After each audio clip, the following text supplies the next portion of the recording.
तर ही सगळी दृश्य आपण या ठिकाणची पाहतोय की या ठिकाणी आता सत्ताधारी जे आहे ते छत्रपती शिवाजी महाराजांचा जयघोष करतात। छत्रपती शिवाजी महाराजांचे 12 महाराष्ट्रातील गड किल्ले आणि एक तंजावरचा जो किल्ला आहे तो युनेस्कोनं आपल्या यादीमध्ये समाविष्ट केल्यानंतर आता सत्ताधाऱ्यांकडून या ठिकाणी जयघोष साजरा केला जातोय, विजय साजरा केला जातोय आणि हा गौरव महाराष्ट्राचा आहे, मराठमोळ्या मातीचा आहे, सह्याद्रीच्या दराखोरांचा आहे, भगव्या झेंड्याच्या निशाणाचा आहे असा आशय त्यांच्या बॅनरवर आहे। जय भवानी जय शिवाजीच्या घोषणा दिल्या जात आहे। हा क्षण अभिमानाचा आहे, आनंदाचा आहे, हा गौरव शिवरायांच्या नेतृत्वाचा आहे, शौर्याचा आहे असं म्हणत भाजपचे शिवसेनेचे सर्व नेते पदाधिकारी आमदार या ठिकाणी दाखल झालेले आहेत। त्यांनी विधान भवनाच्या पायऱ्यांवरती आपण पाहतोय की आता जयघोष साजरा केला जातोय। आमदार अमोल मिटकरी आहेत, आमदार प्रवीण दरेकर आहेत, आमदार प्रसाद लाड आहेत, आशिष शेलार आहेत कॅबिनेट मंत्री, त्यासोबतच चंद्रकांत दादा पाटील आहेत, त्यासोबतच चंदू शेठ आपल्याला या ठिकाणी दिसत आहेत, योगेश कदम आपल्याला या ठिकाणी दिसत आहे, मुरजी पटेल या ठिकाणी दिसतात, त्यासोबतच भाजपचे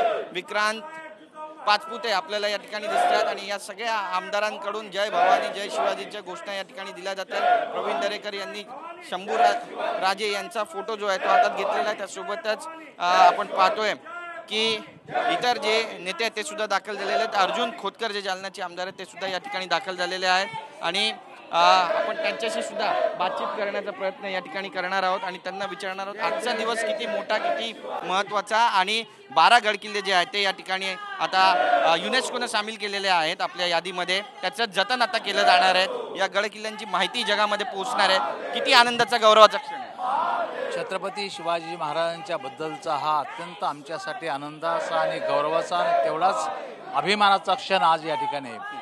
युनेस्कोने अशा प्रकारची दखल घेणं आणि अशा पद्धतीनं त्यांना जागतिक वारशामध्ये आणणं ही आमच्या सर्व मराठी माणसासाठी आणि जगातल्या सर्व माणसासाठी ही अत्यंत महत्त्वाची आणि अत्यंत मोठी गोष्ट आम्ही या ठिकाणी मानतो। त्यामुळं आजचा दिवस आम्ही कधीही विसरू शकणार नाही। माननीय देवेंद्रजी, माननीय एकनाथ शिंदे साहेब, माननीय आशिष शेलारजी, माननीय खरगे साहेब, माननीय तत्कालीन मंत्री या सर्वांनी खूप मोठ्या पद्धतीने प्रयत्न केले आणि आज या ठिकाणी हा दिवस सोन्याचा दिवस आम्हाला पाहायला भेटला। नक्कीच, पण प्रयत्न यासाठी करावे लागले आणि बऱ्याच वर्षांपासून हे प्रयत्न खरं तर सुरू होते। यामध्ये श्रेय नेमकं कुणाकुणाचं? अर्थात माननीय देवेंद्रजी, माननीय एकनाथ शिंदे साहेब, सुधीर भाऊ मुनगंटीवार, आशिष शेलार, खारगे या सर्व लोकांनी यांनी खूप चांगल्या पद्धतीने काम केलं। त्यामुळं सुधीर भाऊपासून तर मुख्यमंत्र्यापर्यंत सर्वांचं श्रेय। आज या ठिकाणी जयघोष साजरा होतोय आणि महाराष्ट्राच्या विधान भवनामध्ये हा जयघोष साजरा केला जातोय। एक आमदार म्हणून तुमच्या काय भावना? अर्थातच आमदार म्हणून तर भावना आहेत, पण छत्रपती शिवाजी महाराजाबद्दल ज्या पद्धतीनं आज संपूर्ण जग हे छत्रपती शिवाजी महाराजांना, त्यांच्या गुणगौरवांना, त्यांच्या सर्व कार्यपद्धतीला या ठिकाणी अवलंबतं, त्या राजाचा गौरव होणं ही महाराष्ट्रातल्या आणि देशातल्या प्रत्येक माणसासाठी गौरवाची बाब आहे। नक्कीच, आज महाराष्ट्राच्या तिन्ही पक्षाचे जे प्रमुख नेते आहेत ते या ठिकाणी येत आहेत आणि अभिवादन करतायत छत्रपतींना। त्याशिवाय हा गौरव महाराष्ट्राच्या शिवरायांच्या नेतृत्वाचा आहे, मराठ्यांच्या शौर्याचा आहे अशा घोषणा दिल्या। आम्ही आमच्या पद्धतीने करतो, पण तो हा काही पक्षाच्या पलीकडचे नेते छत्रपती शिवाजी महाराज आहेत। त्यांना काही पक्ष लागू होत नाही, जात लागू होत नाही, धर्म लागू होत नाही। एक वेगळं नेतृत्व आहे, वेगळं व्यक्तिमत्व या ठिकाणी आहे। सर्व जाती धर्माला आजकाल सर्व पुरुषांना जाती चिटकल्या, पण छत्रपती शिवाजी महाराजाला आज पण कधी जात चिटकलेली नाही। त्यामुळं हे एक नेतृत्व प्रत्येकाला हवं असं वाटणार आहे। युनेस्कोला देखील दखल घ्यावी लागली। छत्रपतींचं काम, त्यांचं शौर्य, त्यांची वीरता इतकी महान होती, त्यांनी ज्या पद्धतीनं त्या काळामध्ये गडकिल्ले तयार केले, खरंच गौरवाचा क्षण आहे। अर्थातच किती मोठा गौरवाचा क्षण आहे। आज अंगावरती काटे उभा राहतात। आज महाराजांच्या बद्दल हा गौरव केला जातो। यापेक्षा आम्हाला काय पाहिजे? आता जीवनाचं सार्थक झालं आमचं।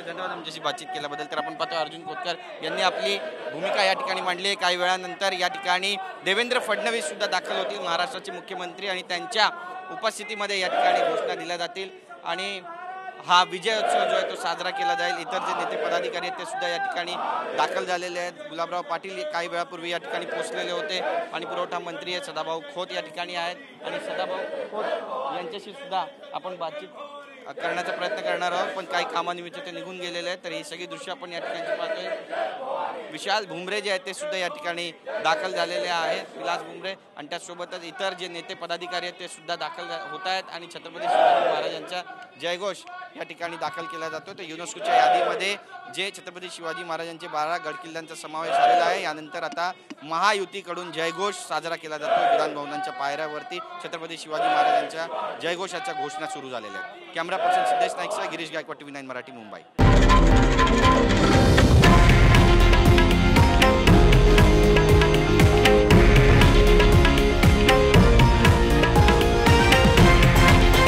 हे आहे देशातील नंबर 1 न्यूज नेटवर्क आणि आपण पाहत आहात TV9 मराठी, एकमेव.